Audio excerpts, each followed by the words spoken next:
How are you? How's it going? Very good. How are you doing? Yeah, excellent, thank you. Yeah, nice. That's a nice room you got there. Yeah, it's my little teaching area. It's not bad. So, where are you now in Sweden? Yeah, yeah. I'm sitting at a coffee shop right now, and we're gonna leave in a couple of hours for the Oh, airport. serious? Oh, wow. Is that to come down to Australia, or you got somewhere else first? Nope, straight to Australia. Yep. So I think we're gonna have 1 or 2 days just to get the hours right Yeah, before it's we right. start working. Yeah, no, that'd be great. So you're going to, I think it's Perth first, Yes, that's Australia. true. Perth, Adelaide. Yeah, Sydney, then Melbourne, and Brisbane. Yes. Yeah. So have you been here before? Yeah, we were over in 2019. I did a tour. Only I think it was only like 3 shows. Then we went on and did a Japanese tour after that. Yeah, it's my second time in Australia. I'm really looking forward to coming back. Yeah, oh, that's great. Yeah, because I wasn't sure if you did the last tour, because I know because you joined, what was it, 2019? Is that when you joined? Yeah, late 2018. Okay, So yep. yeah, that was my first year. Yeah. Yeah. So yeah, No, it's going to be awesome. So now you got the new album. Now, how do I say? Is it Overgiven Hetten? Is that right? that's pretty good. Really? Uh, it's pretty good. Yeah, I'll be even happen. Okay.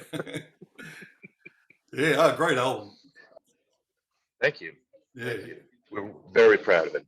Oh, yeah. Every song on it, it's just like, you got a few different things. It's very fast.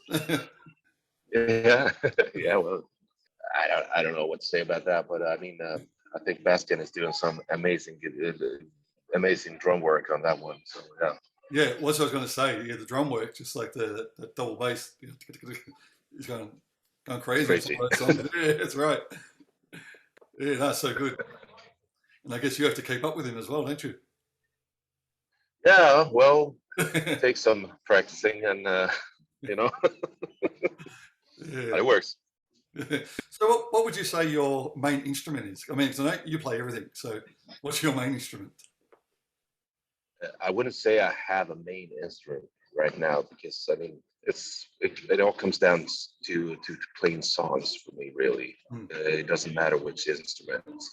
But I started out when I was a kid as a drummer, actually. Oh, okay. But yeah, I went to music schools and stuff, played drums, and actually started working professionally as a drummer as well. But then at some point, I was like, oh, look, there's a guitar, uh, and there's the bass, and oh, look, the keyboard. Uh, so basically, I just like playing instruments. So all of a sudden, you get paid for it. It's weird.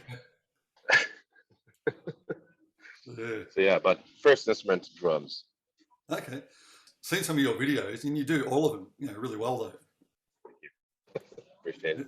Yeah, I think I mean it's a matter of mindset, and I do talk a lot with friends and colleagues because I mean about playing a lot of different instruments, and Yeah. the mindset is you're not playing the instrument, you're playing the song, Yeah. and so if you take one song at a time, you can learn how to play the keyboard on that song Hmm. or the guitar on that song, and when you're done with that song, you do another song, and then you maybe have 10 songs, and all of a sudden you're a guitar player.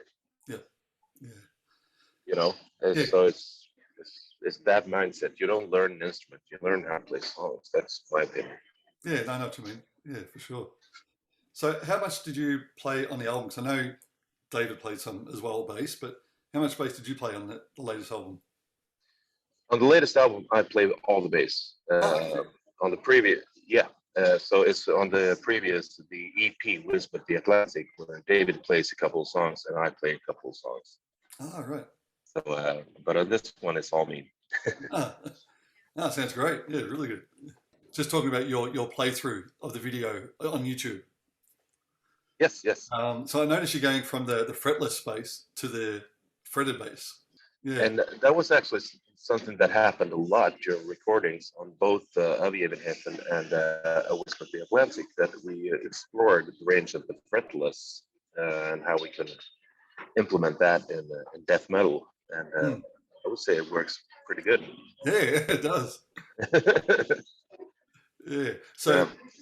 bring the fretless to Australia, or just the fretted? No, sorry, I can't do that because I won't have time to change in the songs. Yeah. So I'm gonna do a little bit of a cheat on that one. I'm putting on some chorus and some delay and get the fretless almost tone. Yeah. No, that's cool. That's a matter of luggage, really. Yeah, that's right, exactly. Yeah. You can only bring so much. Yeah. Yeah. Now, just going over to the album, just want to, if we can, just talk about David's input with the album. Because I know, a lot of the songs he wrote on there, I don't know, it's like his lyrics sending a message. So was that how he was feeling at the time? Do you know? Yeah. From my point of view, I would say yes. He was in a very, very dark place personally. Yeah. And reading the lyrics now, I mean, you can imagine that things are falling in place like that. Yeah. But I wouldn't say that he was suicidal at all, but he had some issues with mental health, and, which led up to what happened in the end. And I mean, he was in a dark place, and I think the album lyrics describes it pretty good.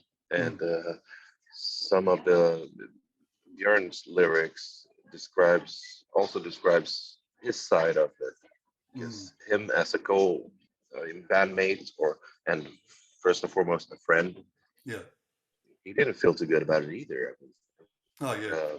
We're all very close to David, and we had this sense of being powerless. We couldn't really do anything for him. We wanted to, but we couldn't. So yeah, it's weird reading the lyrics right now. Yeah, I mean, I was just doing it, yesterday and today, reading songs like, "Death, I Hear You Calling." This godless universe, where he's got the verse about, I have a feeling it won't be long. Watch me from the outside, and thought, wow, I really felt it. Thought, is that how he's feeling at the Yeah, time? maybe. I mean, as I said, I wouldn't say that David was suicidal at all, but he was kind of like an explorer. He was very curious of the things he didn't know about.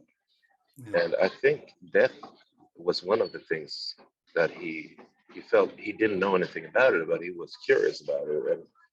And I really choose to believe that he didn't write about him dying. I choose to believe that he was curious about that because he didn't know anything about it. Yeah. And he was a guy that he studied. The guy was a doctor, for Christ's sake. Yeah, I know. That's right. Yeah. Yeah. So I interviewed him in September last year. We did an interview for the podcast, and that was great. Just catching up. Yeah, he's talking about the doctor, and we spoke about all about the pandemic and everything. So he's very, very missed. Yeah. Yeah, for sure. So who's taken over his part on guitars now? Right now we have a very good friend of ours, Simon Johansson, and he's been with us for quite a while, actually. Yep. Because I mean, in the past, David was a doctor and he couldn't tour all the time, so Simon filled in for him for quite some tours, and he's going to join us for Australia as well. Hey. He's a lovely guy and a fantastic guitar player. Oh, cool. All the solos, everything on this album, I just love. It's a great album, so can't wait to see it live. Thank you. We're very proud of it. Yeah. Now, do you have any favourites to play live? I know like picking your own child, but to play live, like a live atmosphere. Any favorite songs? Yeah, I mean, well, we haven't played all the songs live yet, Yeah, I was going but to ask that. Yeah. I but I really enjoy playing the title track a Yep. lot. Mm. And I mean, I have a couple of favorites on the album, like "Is It in Your Darkness" or "Electric Again." Yes. Those are really awesome songs. So yeah, but it depends. You know, sometimes I decide that okay, this is my favorite, and then I hear another song. It's like, oh, this one's pretty good as well. So, But it's funny you should say that. I got this on my notes here. Electric Again. That was one of my favorites. Just the different parts in that yeah, song. It's really, really cool.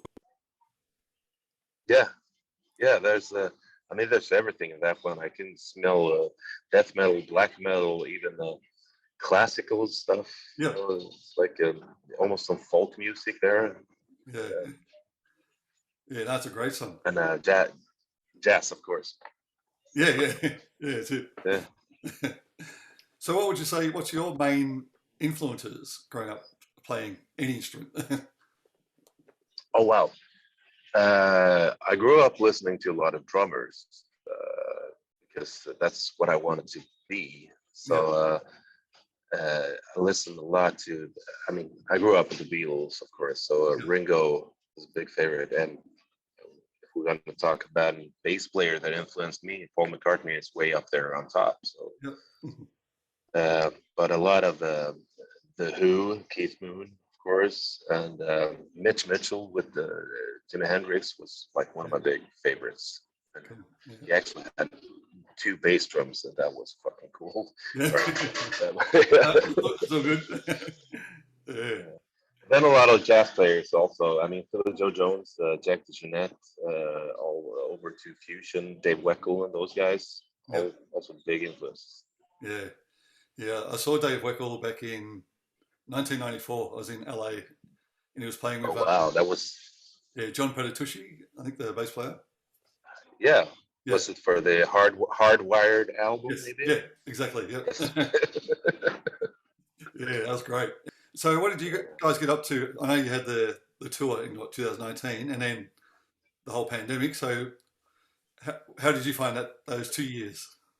For me personally, those 2 years were actually pretty great. I was really depressed when the pandemic hit, and my calendar goes from being full to being empty. Yeah. But I actually got a job at a grocery store, uh, which I still have, working between tours, and I Oh, really? enjoy it so much. Yeah, Wow. and yeah, it's really great. So I'm kind of made a sweet deal there that I can work between tours, and also I mean we did the album during the pandemic. We Mm. did 3 or 4 sessions on that one, and so I think it was the. I mean, I love playing live, and I missed the hell out of playing live. But I think it was good for everybody just to take a break and get some perspective on what you're doing. Yep. Because when you're on the touring train, you never sit down and think about what's going on. You just go. Yeah. Yeah. That's right. Everybody got a breather. That's pretty cool. Yeah. Exactly. Yeah. I mean, I'm sure you guys will get that. Yeah. When you come to Australia, it's pretty much one town to the next. Yes, yes. Yeah. But I think we have 1 or 2 days off when we get to Perth. So we, I think we want to see something, or maybe, yeah, Yeah. we'll see. We got Yeah. to do something. We got to see the country, you know? Yeah. Exactly. Yeah. That's right. Yeah. So, what's the plans after Australia? After Australia, we're taking a little break until beginning of next year. Yeah. Then we're gonna announce a little something for next year. Ah. It's coming up. So yeah. No hints or clues. Uh, yeah, well, no. No, that's fair enough. No, you, you will find out very soon Yeah, what yeah. we're up to. Cool. So, but for me personally, I'm actually covering for David in the Night Flight Orchestra right now. So Oh, really? we are going on a So we're going on a European tour with that. Oh, wow. Yeah, no, thanks again for your time today. No, Yeah, thank you, no problem. And enjoy your flight and enjoy Australia. and I'll see you in a week. Yes, for sure. Definitely. Yeah, man. All right. Thanks very much again. All right. All right. See you then. Thank you. Take care. Bye-bye. Yeah, bye. Bye bye.